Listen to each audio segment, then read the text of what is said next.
நம பார்வதிபதையே.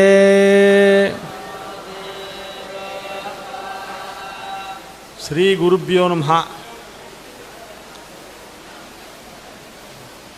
இந்த திருநள்ளாறு திருத்தலத்தில்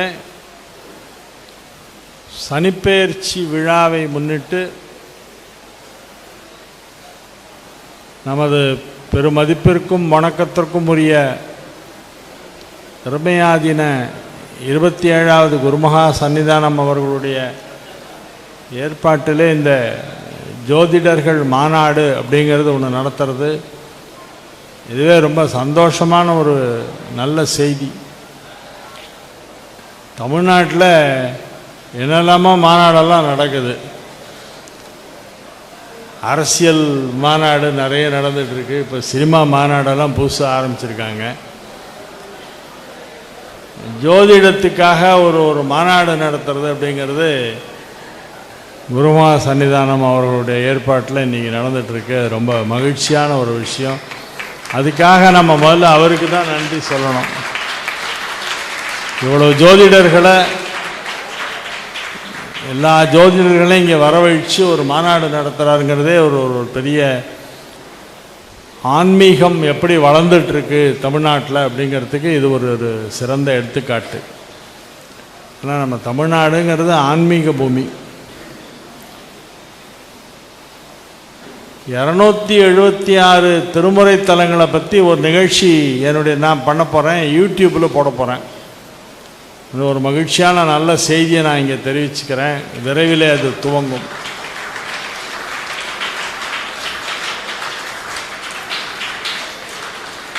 தேவார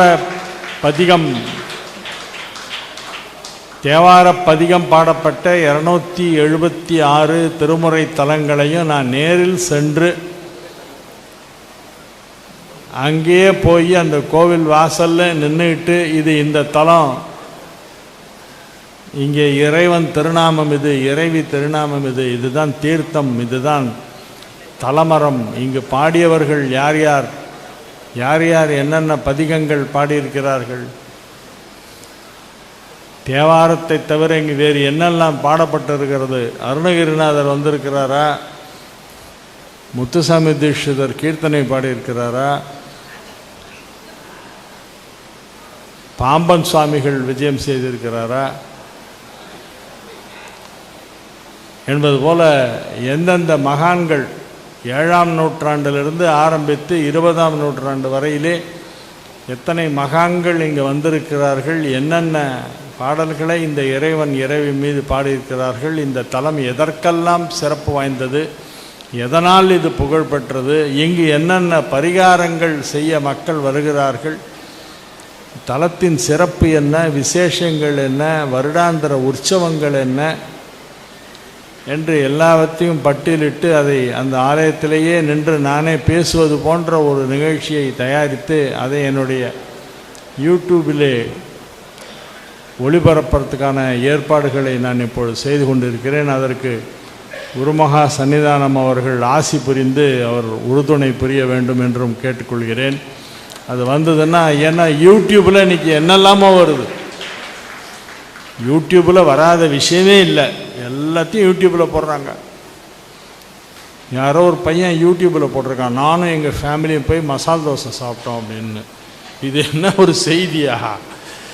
இவ்வளோ பெரிய தோசையை வச்சுட்டு டேபிளில் உட்காந்து அதை ஃபோட்டோ எடுத்து பற்றியா நாங்கள்லாம் ஃபேமிலியோடு போய் மசால் தோசை சாப்பிட்டோன்பான். இதெல்லாம் யூடியூப்பில் போடுற அளவுக்கு இன்றைக்கி இளைஞர்களுக்கு அவ்வளவு நேரம் இருக்குது. அவங்களுக்கு அனாவசியமான விஷயங்களுக்காகலாம் அந்த இதை யூடியூப்லாம் இன்றைக்கி யூஸ் பண்ணிகிட்ருக்காங்க. டெக்னாலஜியை நம்ம ஆன்மீகத்திற்காக பயன்படுத்த வேண்டும். அந்த டெக்னாலஜியின் மூலம் நாம் சைவத்தை வளர்க்க வேண்டும். சைவ சிறப்புகளை அந்த டெக்னாலஜி மூலியமாக எடுத்து செல்ல வேண்டும். ஒவ்வொரு சிவன் கோயிலையும் எவ்வளவு அருமை பெருமைகள் எல்லாம் இருக்கின்றன. அந்த சிறப்புகளை எல்லாம், சைவத்தின் பெருமைகளை எல்லாம் நாம் யூடியூபின் மூலமாக எடுத்து செல்ல வேண்டும் என்று நான் தீர்மானம் பண்ணி இப்போ தான் ஒரு வாரமாக தான் அதை பற்றி நான் பேசிகிட்ருக்கேன். இது ஒரு முக்கியமான விஷயம். இந்த மாநாட்டில் என்னை முதல்ல சிறப்புரை ஆற்றுங்கள் அப்படின்னாரு. அப்புறம் மதிய நேர 2வது அமர்வில் நீங்கள் துவக்க உரை ஆற்றுங்கள்னு சொன்னால் நான் அதுக்கும் சரின்னு சொன்னேன்.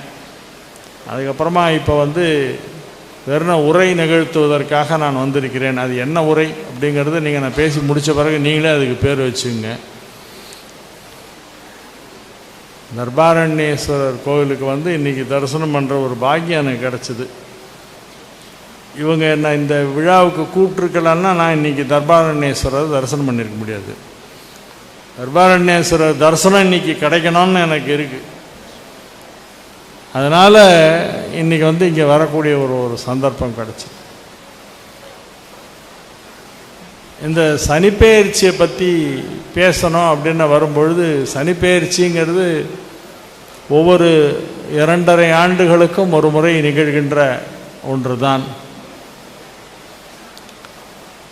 இதற்கு முன்பு 2000 மேஷத்திற்கு சனி வந்தது. அப்போ சனி வரும்பொழுது பலன் வேறு. ஏன்னா சனி குரு அங்கே ஒன்றா சேர்ந்தது மேஷத்தில். இப்போ குரு மிதுனத்தில் இருக்குது, கடகத்துக்கு போகிறது.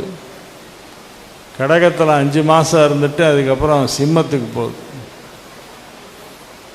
கடகத்தில் இந்த தடவை 5 மாதம்தான் இருக்குது. 26/5 குரு பெயர்ச்சி கடகத்துக்குள் குரு வருகிறார். வியாழ பகவான் மறுபடியும் 20/10/2026 அன்று கடகத்தை விட்டு நகர்ந்து சிம்மத்திற்கு செல்கிறார். ஸோ அந்த 26/5 20/10 5 மாத காலம் மட்டுமே குரு உச்சமாக இருக்க போகிறது. இது சற்று வினோதமான ஒரு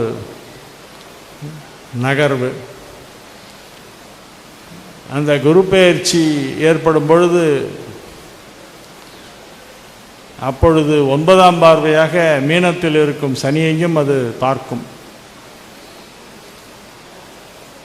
அது மிக அரிதான ஒன்று.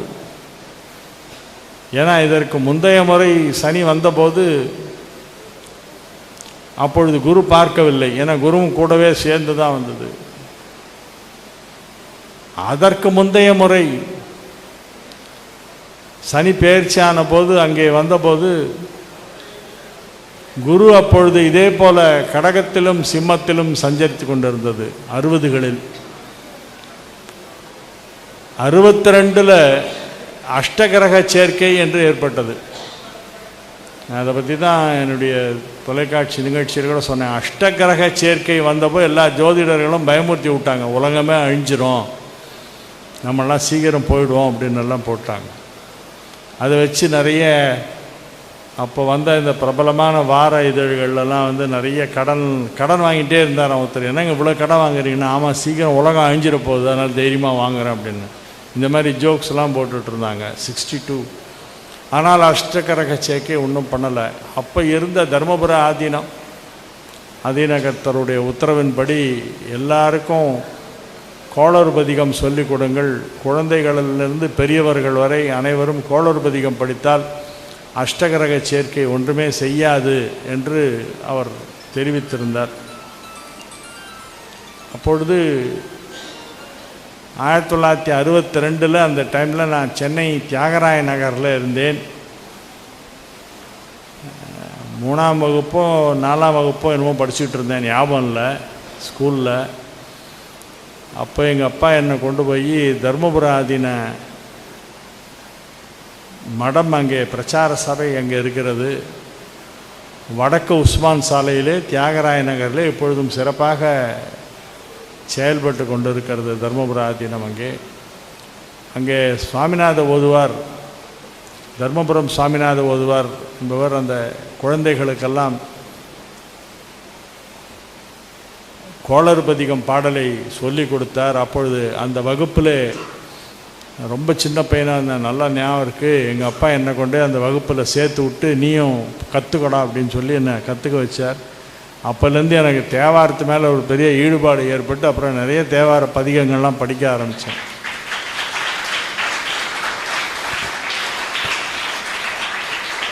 அதுக்கப்புறமா தான் எனக்கு பூணல் போட்டாங்க, ருத்ரம் சமகம்லாம் சொல்லி கொடுத்தது என்னுடைய குல வழக்கப்படி எனக்கு சொல்லிக் கொடுக்க வேண்டியெல்லாம் சொல்லிக் கொடுத்தாலும் அதுக்கு பின்னால் தான் முதல்ல வந்தது எனக்கு தேவாரம் தான். அதுக்கப்புறம் தான் வந்து ஸ்ரீருத்ரத்திற்கெல்லாம் போனோம் நாங்கள்.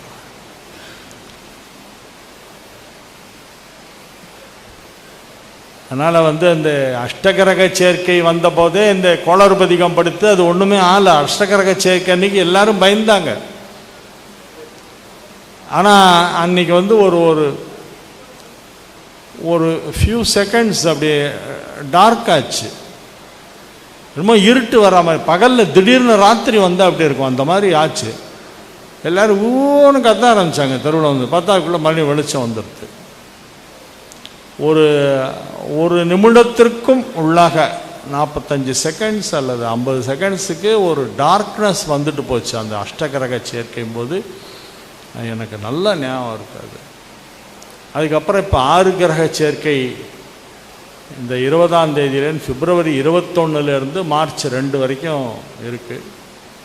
அதுக்கப்புறம் சுக்கிரன் மீனத்துக்கு போகிறாரு. அதுக்கப்புறம் செவ்வாய் மீனத்துக்கு நகர்றாரு. அப்புறம் ஒரு ஒரு கிரகமாக அப்படியே நகர ஆரம்பிக்குது. அதுக்கப்புறம் இப்போ இது மார்ச் 6 வந்தால் சனி பகவான் நகர்ந்துடுறாரு. பங்குனி 1 வந்தால் சூரியனும் மீனத்துக்கு போய்டும். அப்புறம் அப்படியே கிரகங்கள்லாம் ஒன்று ஒன்று ஸ்கேட்டர்டாக அங்கே இங்கே நகர்ந்துறதை நம்ம இப்போ பார்க்குறோம். அதனால் இந்த கிரக சேர்க்கைகள்லாம் ஏற்படும் பொழுது நாம் வழிபட வேண்டியது சிவபெருமானை. சிவனுக்கு கட்டுப்பட்டது தான் நவகிரகங்கள். அதனால தான் நமது முன்னோர்கள் சிவன் கோவிலில் நவகிரக சன்னதி வைத்திருக்கிறார்கள். சிவன் கோவிலில் மட்டும் ஏன் நவகிரக சன்னதி இருக்குது அப்படின்னா, சிவனை வழிபட்டு விட்டு தான் நவகிரகங்களை வழிபட வேண்டும். சிவனை கும்பிடாமல் நேராக நவகிரகத்தை போய் கும்பிடக்கூடாது. சிவன் தான் தலைவர், எல்லாருக்கும் தலைவர் அவர் தான். முதல்ல தலைவரை கும்பிட்டு தான் அதுக்கப்புறமா அவங்களுடைய கீழே இருக்கிறவங்கள எல்லாம் போய் பார்க்கணும். சிஎம்மை பார்த்துட்டு தான் மினிஸ்டர்ஸ் எல்லாம் பார்க்கணும். அவர் தான் சிஎம், பிஎம், அதுக்கும் மேலே பிரசிடெண்ட்டு, எல்லாமே நவகிரகங்களில் எல்லாத்துக்குமே தலைவர் யாருன்னா சிவபெருமான். எனவே சிவாலயங்களில் நாம் இந்த நவகிரக வழிபாடு செய்வது என்பது இன்றல்ல நேற்றல்ல, எவ்வளோ நூற்றாண்டுகளாக, பல்லாயிரம் ஆண்டுகளாக நாம் செய்து கொண்டிருக்கிறோம். அப்பர் பெருமான் இப்பொழுது கிளம்பலாமா என்று கேட்டபோது திருப்பந்துருத்தியிலே இன்றைக்கி நாளும் கோளும் நல்லா இருக்கா அப்படின்னு உடனே அப்போ தான் கோளறுபதிகம் பாடுறார் ஞானசம்பந்த பெருமான். அதில் வந்து தானூறு கோளும் நாளும் அடியாரை வந்து நலியாத வண்ண முறை செய் அப்படின்னு சொல்லும் பொழுது, எந்த கோளும் வந்து சிவனடியார்களை நலிவுறச் செய்யக்கூடாது, அவர்கள் நலிவுறா வண்ணம் நீ நடந்து கொள் என்று அந்த கிரகங்களுக்கு சிவபெருமான் ஆணையிட வேண்டும் என்று சிவனை பிரார்த்திக்கிறார். நேரடியாக போய் நவகிரகங்களை போய் சனியை என்னை காப்பாற்று, சுக்கிரனை காப்பாற்றுன்னு அவர் பாடல, சிவனை குறித்து பாடினார். ஞாயிறு திங்கள் செவ்வாய் புதன் வியாழன் வெள்ளி சனி பாம்பிரண்டும் உடனே ஆசரு நல்ல நல்ல அவை நல்ல நல்ல அடியாரவர்க்கு மிகவே என்று சொல்லி அந்த கிரகங்கள் அனைத்தும் பாம்பிரண்டும் சேர்த்து ராகு கேதுவையும் சேர்த்து அவை எல்லாமே அடியார்களுக்கு, சிவனடியார்களுக்கு ஒவ்வொரு நாளுமே நன்மை செய்ய வேண்டும். தானூறு கோளும் நாளும் அடியாரை வந்து நலியாத வண்ண முறை செய் என்று அந்த கிரகங்களெல்லாம் நமக்கு நன்மை தான் செய்யும், நன்மை செய்ய வேண்டும் என்று இறைவா சிவனே நீ உத்தரவிடு என்று பாடியவர் ஞானசம்பந்த பெருமான். நம்ம அந்த பாரம்பரியத்தில் வந்தவர்கள். இப்பெல்லாம் புதுசாக என்னென்னமோ பரிகாரம்லாம் சொல்கிறாங்க. இன்றைக்கி இருக்கிற ஜோதிடர்கள்லாம் பண்ணுறதெல்லாம் பார்த்தா அது ஏதோ சினிமாவில் வர காமெடி மாதிரி இருக்குது. எனக்கு தெரிஞ்சு யாரோ ஒருத்தர் சொல்லியிருக்காராம், ஒருத்தர் என்ன பண்ணியிருக்காரு என்கிட்ட வந்து, சார் இதில்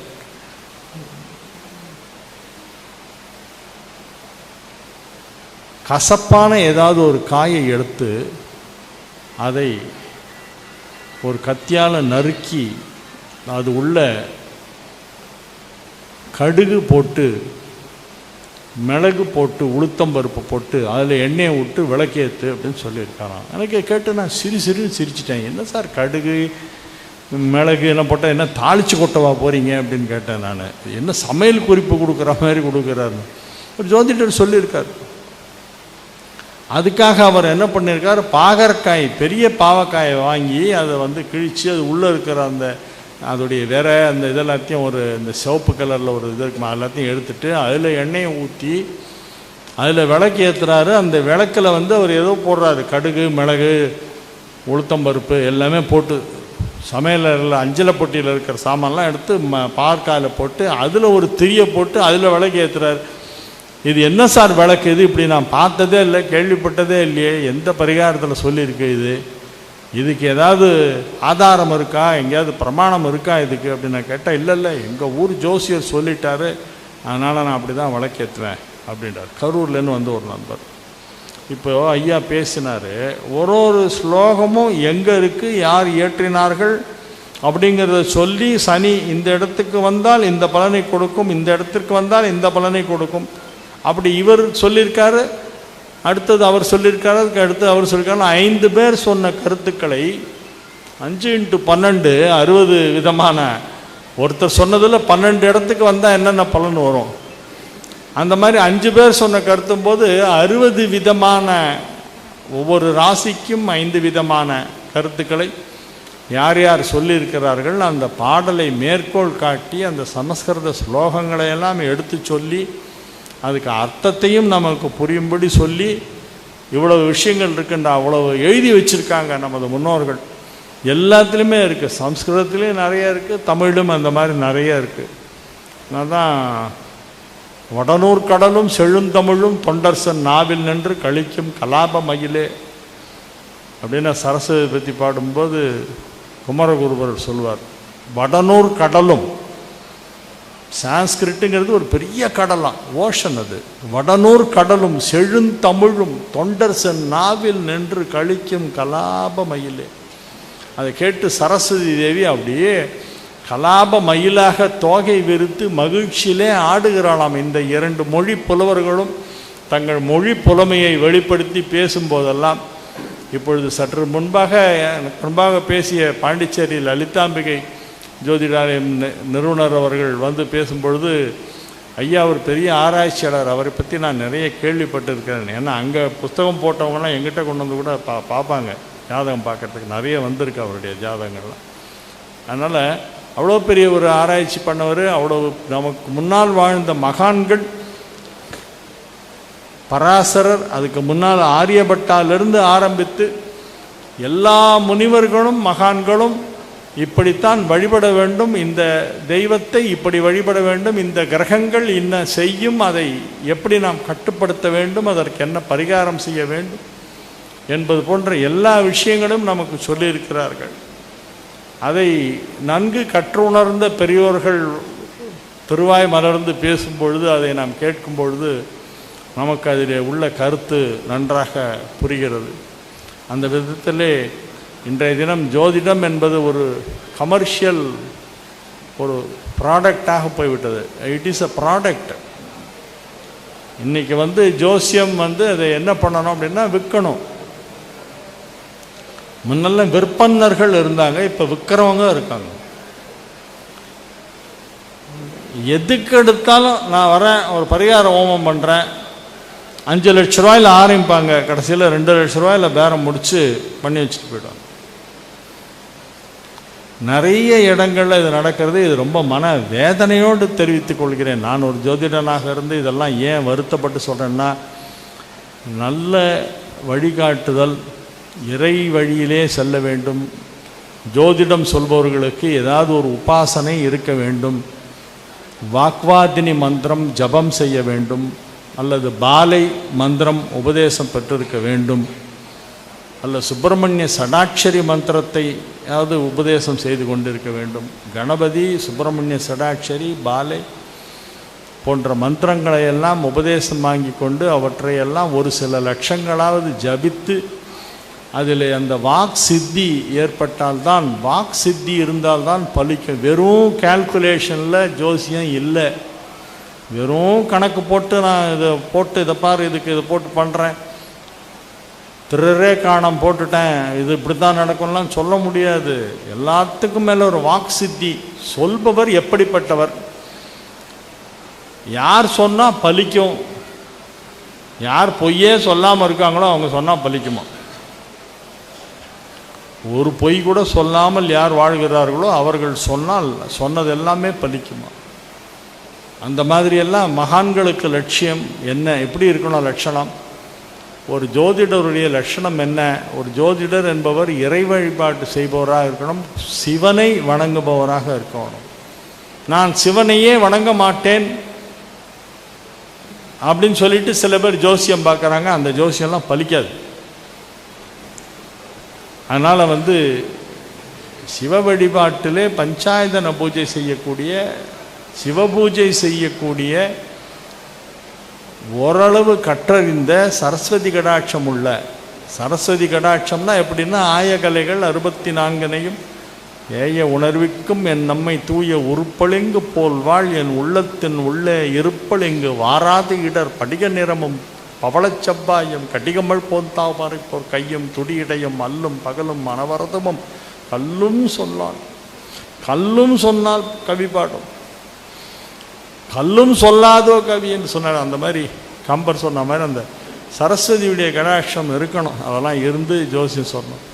அந்த மாதிரி அடுத்த தலைமுறைக்கு இந்த தகவல்களை நாம் எடுத்து செல்ல வேண்டும். இது போன்ற ஒரு மாநாடு நடத்தியதற்காக மிகப்பெரிய எனது வணக்கத்தையும் நன்றியும் மகிழ்ச்சியும் தெரிவித்துக் கொள்கிறேன். அடிக்கடி இந்த மாதிரி மாநாடு நடத்துங்க சாமி, நாங்கள்லாம் வரோம். நீங்கள் எப்போ கூப்பிட்டாலும் நாங்கள்லாம் வர தயாராக இருக்கோம் சென்னையிலிருந்து. இன்னும் கூட மாணவர்கள் மத்தியிலே இது நடக்க வேண்டும். கல்லூரிகளிலே இதை ஒரு பட்டிமன்றமாக நடத்த வேண்டும். சாமி சொன்னாங்க, நாளைக்கு ஒரு பட்டிமன்றம் நடக்குது, வாழ்வுக்கு முக்கியம் ஆன்மீகமா ஜோதிடமா? முடியாது.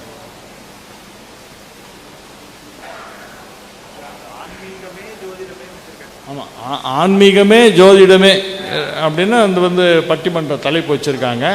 இந்த மாதிரி இன்னும் பல தலைப்புகளிலே ஜோதிடத்தை இன்னும் சிறப்பித்து பேசக்கூடிய விதத்திலே சில தலைப்புகளை கண்டுபிடித்து அதில் பட்டிமன்றம் ஏற்பாடு பண்ணுங்கள். அதில் நிறைய அறிஞர்களை எல்லாம் அழைத்து பட்டிமன்ற பேச்சாளர்களாக அவர்களெல்லாம் வரவழைங்கள். அதை விட ரொம்ப முக்கியமானது என்னன்னா, if the mountain doesn't come to Muhammad should go to the mountain அப்படிம்பாங்க. நம்ம இளைஞர்கள் வரவில்லை என்று நம்ம எப்போவுமே எந்த ஒரு நிகழ்ச்சிக்கும் வருத்தப்படக்கூடாது. இங்கே பாடசாலை பசங்கள்லாம் வந்திருக்காங்க, அது சந்தோஷம். இளைஞர்கள் வரலன்னு வருத்தப்படாதீங்க. இளைஞர்கள் எங்கே இருக்காங்களோ அங்கே போய் நீங்கள் நிகழ்ச்சி நடத்தணும். கல்லூரியில் நடத்துங்க, காலேஜ் கேம்பஸில் ஆன்மீக விஷயம் நடத்துங்க. பள்ளிக்கூடத்திலும் கல்லூரிக்கும் சென்று அங்கே ஆன்மீக சொற்பொழிவு, அங்கே பட்டிமன்றம், அங்கே தமிழ் கவியரங்கம், அது ஆன்மீகம் சார்ந்ததாக இருக்க வேண்டும். அந்த மாதிரி விஷயங்களை எல்லாம் கல்வி பயிலும் மாணவர்கள் மத்தியில் எடுத்து சென்றால்தான் அடுத்த தலைமுறைக்கு இதெல்லாம் நிற்கும். ஏன்னா இப்போ தேவையில்லாத பட்டிமன்றம் என்னெல்லாமோ பண்ணிக்கிட்டு இருக்காங்க. நான் பேரெல்லாம் சொல்ல விரும்பலை. அதனால் அந்த மாதிரியான பட்டிமன்றங்களெல்லாம் நம்ம தவிர்க்கணும் இன்றைக்கி. அப்படின்னா ஏன்னா இன்றைக்கி பட்டிமன்றம்னா கூட்டம் வருது. அதனால் அதில் ஆன்மீகத்தை நம்ம இது கொடுக்கணும். எப்போவுமே ஒரு நல்ல வெளியில் அட்ராக்டிவான ஒரு தலைப்பு வைக்கணும். சுகர் கோட்டட் பில்ஸ் அப்படிம்பாங்க. ஒரு கேப்சியூலோ பில்ஸ் இருந்ததுன்னா அதுக்கு மேலே சர்க்கரை தடவி கொடுக்கணுமா. சர்க்கரை தடவி கொடுத்தா நோயாளி கசப்பு தெரியாது, சாப்பிட்ருவாங்க. அந்த மாதிரி மேலே கவர்ச்சியான ஒரு தலைப்பை கொடுத்துட்டு உள்ளுக்குள்ள நல்ல விஷயங்களை ஆன்மீகத்தை நாம் வைக்க வேண்டும். எனவே எனக்கு இந்த அழைப்பு விடுத்து இங்கே பேச வாய்ப்பளித்ததுக்கு எனது மனமார்ந்த நன்றியை தெரிவித்துக் கொண்டு விடைபெறுகிறேன். நன்றி, வணக்கம். ஒரு சின்ன விஞ்ஞாபனம். அதுக்குள்ளே நீங்கள் மைக்கெல்லாம் நவுத்தி வைக்கக்கூடாது. அதுக்குள்ளே அண்ணா மைக்கெல்லாம் நவுத்தக்கூடாதுன்னா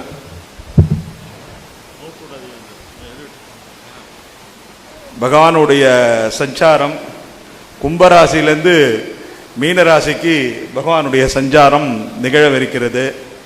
அதனால் சனி பகவான் இப்போ குருவினுடைய வீட்டிற்கு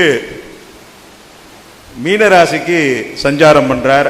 அதனால் எல்லா நேயர்கள்லாம் ஒரு விருப்பமாக இருக்கா, உங்கள் வாயால் 2 வார்த்தை சொல்லணும்னு. குருவோட வீட்டில் சனி அப்படிங்கிறதுல 2 வார்த்தை சொன்னால் நீங்கள் தான் சொல்லணும். நேயர் விருப்பமாக நான் கேட்டுக்கிறேன்.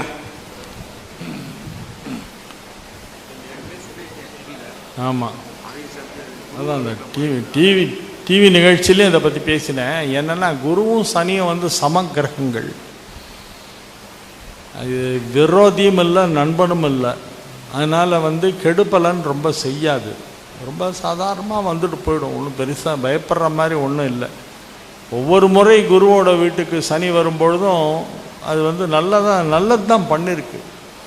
நான் ஒரு 3-4 வருஷம் 4 சுற்று காலங்கள் எப்பெல்லாம் வந்தது அப்படிங்கிறத எல்லாத்தையும் எடுத்து பார்த்தேன். அதில் வந்து நல்லதாக இருந்திருக்கு. ஆனால் இப்போ நேற்றைய செய்தி, இன்றைய செய்தித்தாளிலே உள்ள தலைப்புச் செய்தியை பார்க்கும் பொழுது எங்கே யுத்தம் வெடிக்குமோ, வெடிச்சாச்சு, யுத்தம் வந்து ஆரம்பிச்சாச்சு.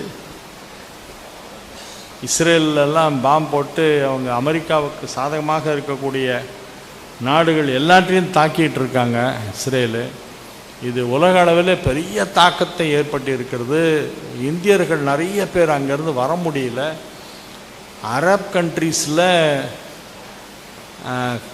நிறைய பேர் இந்தியர்கள் இருக்காங்க, லட்சக்கணக்கான பேர் அங்கே வேலை பார்க்குறாங்க. நம்ம நாட்டுக்காரங்க துபாய், அபுதாபி இங்கெல்லாம் அந்த மாதிரியான நாடுகள்லேருந்து கிட்டத்தட்ட ஒரு 25 நாடுகளில் வசிக்கக்கூடிய இந்தியர்கள் இப்போ திரும்பி ஊருக்கும் வர முடியாது, அங்கேயும் சேஃப்டி இல்லை. அதனால் இந்த ஒரு பதற்றமான சூழ்நிலை உடனடியாக சரியாக வேண்டும் என்று இறைவனை நாம் கூட்டு பிரார்த்தனை செய்து கொள்ள வேண்டும். இது வந்து இந்தியா தலையிட்டு இந்த போரை நிறுத்த வேண்டிய ஒரு அவசியம் ஏற்படலாம் அப்படின்னு பேசிக்கிறாங்க. அப்படின்னா இந்தியாவுக்கு மற்ற நாடுகள் வந்து இப்போது செவி சாய்க்கின்றார்கள்.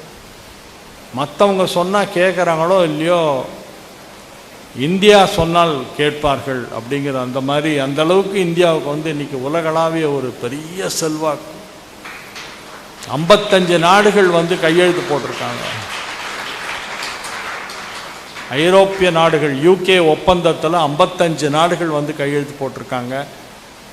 உலகில் இன்றைய தினம் பாகிஸ்தானை தவிர பாக்கி எல்லா நாடும் நமக்கு ஃப்ரெண்ட்ஸாக இருக்காங்க. எல்லா நாடுகளும் இந்தியாவுக்கு நண்பர்களாக இருக்கிறார்கள். இந்தியா மீது எல்லாருக்கும் ஒரு நம்பிக்கை இருக்கிறது. ரெண்டாவது, நமக்கு வியாபாரம் நிறைய நடக்குது. ஏற்றுமதி இறக்குமதி தான் இப்போ வியாபாரத்தை பெரிய அளவில் பல லட்சம் கோடிகளாக உயர்த்த வேண்டும் என்பதற்காக இந்திய அரசாங்கம் ஏற்றுமதி இறக்குமதி துறையிலே அதிக கவனம் செலுத்தி கொண்டு இருக்கிறது. அதனால் நிறைய பேருக்கு இங்கே வேலை கிடைக்கும், நிறைய பேர் அதில் சம்பாதிப்பாங்க. இந்த நேரத்தில் இந்த யுத்தம் வந்திருக்கிறதுங்கிறது ஒரு நமக்கெல்லாம் கொஞ்சம் அது ஒரு பெரிய ஒரு இழப்பு தான். அந்த யுத்தம் அதை தடுத்து நிறுத்துறதுக்கான முயற்சிகளை நமது இந்திய அரசாங்கம் செய்து கொண்டு இருக்கிறது. இருந்தாலும் முந்தானேத்திக்கு ராத்திரி ஆரம்பிச்சது இன்னைக்கு வரைக்கும், இப்போ வரைக்கும் அங்கே வந்து பாம்பு போட்டுக்கிட்டு தான் இருக்காங்க. இந்த நிலை மாறணும். இதுக்கு நம்ம எல்லாரும் சேர்ந்து கோளறுபதிகம் சொல்லி நம்மெல்லாம் வேண்டிக்கணும். உலகம் அமைதியாக இருக்கணும், எங்கேயுமே யுத்தமே வரக்கூடாது, யுத்த சத்தம் கேட்கக்கூடாது. யுத்தம் இல்லாத ஒரு அமைதியான உலகம் உருவாக வேண்டும் என்று சிவபெருமானை பிரார்த்தனை செய்து கொண்டு நாம் எல்லாரும் இன்றைக்கி வந்து இது பண்ணுவோம். சனி குருவுடைய வீட்டுக்குள்ளே நுழைஞ்சிருக்கிறதுனால நிச்சயமாக பெரிய அளவில் அந்த யுத்தம்லாம் வராது. இந்த யுத்தம் வந்து அப்படியே ஒரு 2-3 நாளில் பேச்சுவார்த்தையில் அப்படியே அமுங்கி போய் அமைதி வரணும். விமான போக்குவரத்து வந்து கிட்டத்தட்ட சற்றேறக்குறைய 8000 விமானம் கேன்சல் ஆயிடுது. அதில் புக் பண்ணவங்கெல்லாம் அவ்வளோதான், அங்கங்கே தங்கிக்க வேண்டியதான், எங்கே இருக்காங்களோ அங்கேயே தங்கிக்கணும். இது வந்து லேட்டஸ்ட் நியூஸ், 24 ஹவர்ஸ்க்குள்ளே உலக அளவில் நடந்த ஒரு சமாச்சாரத்தை நான் இப்போ சொல்கிறேன். ஏர்போர்ட்டில் 35,000 பேர் வெயிட் பண்ணுறாங்களாம் துபாயில். ஐயா சொல்கிறார். நிறைய நம்ம ஊர் பசங்க பாதி பேர் அங்கே தான் வேலைக்கு போயிருக்காங்க.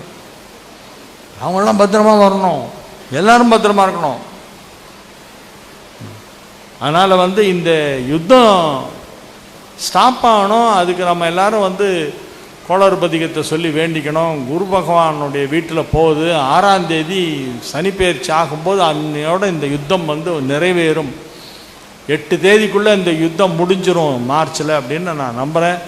எல்லாரும் அதுக்கு பிரார்த்தனை செய்து கொள்வோம், எல்லாரும் சேர்ந்து வேண்டிப்போம். உலக அமைதிக்காக நம்ம எல்லாரும் சேர்ந்து சிவபெருமானை பிரார்த்தனை செய்து கொண்டு அந்த கோளறு பதிகத்தை ஒரு தரம் தினமும் டெய்லி காலையில் கோளறு பதிகம் எல்லோரும் படிச்சுட்டே வாங்க. உலகம் அமைதியாக இருக்கணுங்கிறத மனசில் வச்சுட்டு எல்லோரும் செய்யணும் அப்படின்னு எல்லாரையும் பணிவன்போடு கேட்டுக்கொள்கிறேன். வருகின்ற 6/3/2026 ஸ்ரீ சனீஸ்வர பகவான் மீனராசிக்கு சஞ்சாரம் செய்கிறார். அதற்கான ஏற்பாடுகள் மிகச்சிறப்பாக நடைபெற்று கொண்டிருக்கிறது. நமது ஆதீனம் அவர்களும் மிகவும் முனைப்போடு இந்த சனிப்பெயர்ச்சிக்கு பூர்வாங்க பூஜைகள் அனைத்தும் மிகச்சிறப்பாக செய்து சப்தநிதி பூஜைகள் துவங்கி நேற்று கோளறுப்பதிகம் சகஸ்ர திலதீபஜ்வலனம் நேற்றுக்கு தீபம் ஏற்றி வச்சு கோளறுப்பதிக பாராயணம் சன்னிதானம் அவர்கள் இந்த உலக அமைதிக்காக போரில்லாத ஒரு உலகம் வேண்டும் என்ற ஒரே மகா சங்கல்பத்தோடு நமது திருநள்ளாறு திருக்கோவிலில் நேற்று மிகச்சிறப்பாக நடைபெற்றது. ஏன்னா ஆயுஷ்காரகன், ஏன்னா ஆயுளை கொடுக்கக்கூடிய உயிர் சேதம் இருக்கக்கூடாது அப்படிங்கிறது சன்னிதானத்தோட விருப்பம். அதனால் அந்த ஆயுள் எல்லாருக்கும் பரிபூர்ணமாக இருக்கணும் அப்படிங்கிறதுக்காக இந்த க்ஷேத்திரத்தில் ரொம்ப அற்புதமானதொரு முறையில் நேற்றுக்கு இந்த ஹோமங்கள் தூபமுடு தீபமலர் தூவி நாளும் நலன் கழுவி நாளும் வழிபாடு செய்ய நல்லாரே அப்படிங்கிற அந்த திருவாக்கிற்கிணங்க ரொம்ப அற்புதமாக தீப வழிபாடுலாம் நடந்துட்டுருக்கு. இன்னும் ஒரு சின்ன விஞ்ஞாபனம், திரும்ப நான் உங்களை தொந்தரவு பண்ணுறேன்னு நினச்சிக்கப்படாது. என்ன சன்னிதானமும் பல தடவை சொல்லிட்டாங்க. நம்ம திருக்கோவில் எங்கள் திருக்கோவில் ஈவோ வந்திருக்காருங்க, அவரும் நிறைய இடத்துல போர்டு வச்சுட்டார். இந்த ஆலயத்தில் உள்ள பிரசாதத்தை எல்லாம் ஆற்றுக்கு எடுத்துன்னு போகணும், வீட்டுக்கு எடுத்துன்னு போனால் சகல ஐஸ்வர்யங்களும் ஏற்படும் அப்படின்னு திருநள்ளாறில் நாங்கள் க்ஷேத்திரத்தில் போர்டு வச்சுருக்கோம். ஆனாலும் இந்த பக்தர்கள்ட்ட நாங்கள் எவ்வளோ சொல்லியும் ஆலய அர்ச்சகராக நாங்கள் பல விஷயத்த சொல்லின்னு இருக்கோம். அது இன்னும் மக்கள்கிட்ட போய் சேரலை அப்படின்னு நினைக்கிறேன். அதனால் இந்த பிரசாதத்தை எல்லாம் மூளைக்கு மூளை பக்தர்கள்லாம் வீசிட்டு சனிப்பெயர்ச்சி முடிஞ்சு பார்த்தா நாலா பக்கமும் ஊரை சுற்றி வெறும் இந்த தேங்காய் முடி வாழைப்பழமாக போட்டு போயிடுறா. அதனால் இந்த ஆலயத்தினுடைய பிரசாதத்தை எங்கேயும் யாரும் தூக்கி எறிஞ்சிட்டு போகக்கூடாது. இந்த பிரசாதத்தை எடுத்துன்னு போகிறது எல்லா ஐஸ்வர்யத்தையும் கொடுக்கும் அப்படிங்கிறத இந்த மாநாட்டுக்கு நீங்கள் வருகை புரிந்த முக்கிய செய்தியாக நீங்கள் அதை வெளியிடணும் அப்படின்னு எல்லார் சார்பாக கேட்டுக்கிறேன். அதை உங்கள் வாயால் ஒரு தடவை நீங்கள் சொல்லிடணும் பிரசாதத்தை. ஆமாம், நீங்கள் இங்கே சொல்லிட்டாலே போகிறோம், நேராக பல கோடி பக்தர்களை பிரசாதங்கிறது இறைவன் நமக்கு கொடுக்கறது. இறைவன் அவர் கையை நீட்டி கொடுக்க முடியாது, அதனால் அர்ச்சகர் கையை நீட்டி கொடுக்குறார். இறைவனுடைய பிரதிநிதிகளாகத்தான் நம்ம சிவாச்சாரியாலெல்லாம் பார்க்குறோம். அந்த பிரசாதத்தை நம்ம கண்ணில் ஒத்தி பயபக்தியோடு வீட்டுக்கு எடுத்துகிட்டு போகிறதுங்கிறது நம்மளுடைய கடமை. அதை ஒரு கார்னரில் தூக்கி போட்டுட்டு போகிறாங்க. நானே இன்றைக்கி காலையில் பார்த்தேன், அது ரொம்ப மனசு கஷ்டமாக இருந்தது. கோவில் பிரசாதத்தை கோவிலையே வச்சுட்டு போகிறத திருநள்ளாறில் மட்டும்தான் நான் பார்த்தேன். பாக்கி எந்த கோயிலுக்கு போனாலும் கோவில் பிரசாதத்தை எல்லாரும் எடுத்துகிட்டு போயிடுறாங்க. திருப்பதிக்கு போனாங்கன்னா அங்கே அந்த செவுத்தில் ஏதாவது நூல் தொங்கிஇருந்தால் அந்த நூலை கூட எடுத்து 10 பாக்கெட்டில் போட்டுக்கிறோம். ஏன்னா பெருமாள் கூட வராராம் அந்த நூலை எடுத்துக்கிட்டா. இந்த உண்டியலில் காசு போகிறதுக்காக அப்படி சுற்றின்னு வருவாங்க திருவதியில். அந்த இடத்துல பார்த்தா நிறைய நூல்லாம் இருக்கும், ஏதோ ஒட்டிகிட்ருக்கும், அழுக்கெல்லாம் இருக்கும். அது எல்லாத்தையும் எடுத்து பத்திரமா கண்ணில் ஊற்றிட்டு பாக்கெட்டில் வச்சுப்பாங்க. எடுத்துகிட்டு வா நீ. சரி, கோவிலில் உனக்கு எது இருந்தாலும் கோவிலில் இருந்தால் அது புனிதம்னு நினைக்கிற அந்த ஒரு மனப்பக்குவத்தை நம்ம பாராட்டுறோம். ஆனால் அதுக்காக திருநள்ளாறு கோவில் பிரசாதம் அது வீட்டுக்கு வரக்கூடாது, அது இங்கேயே போட்டுட்டு போகணுன்னு யார் இவங்களுக்கெல்லாம் சொன்னாங்க? நான் கொஞ்ச நேரத்துக்கு மேலே சொன்னேன்னு, பாகற்காயில் தீபம் ஏற்றுறாங்க கடுகு மிளகெல்லாம் போட்டுன்னு, அந்த மாதிரி கேஸ் இதெல்லாம். இந்த மாதிரி நிறைய பேர் தவறான செய்திகளை எல்லாம் பரப்பி கொண்டு இருக்கிறார்கள். அதையும் ஒரு சில மக்கள் நம்புகிறார்கள் என்பது ரொம்ப மன வேதனையாக இருக்குது. நான் இப்போ சொன்ன இந்த விஷயத்தை நான் நாளைக்கெல்லாம் எனக்கு டிவி ஷூட்டிங் இருக்குது. அதனால தான் நான் இவர்கிட்ட சீக்கிரம் போகணும், ஏன் எனக்கு கொஞ்சம் விடுங்கன்னு சொல்லி கேட்டேன். ஏன்னா நாளைக்கு 10 மணிக்கு நான் ஸ்டூடியோவில் போய் ஷூட்டிங்க்கு ஒண்டக்காண்டாகணும். நாளைக்கு நான் பேசும்போது இந்த தகவலை அழகாக எடுத்து சொல்லி மக்களுக்கு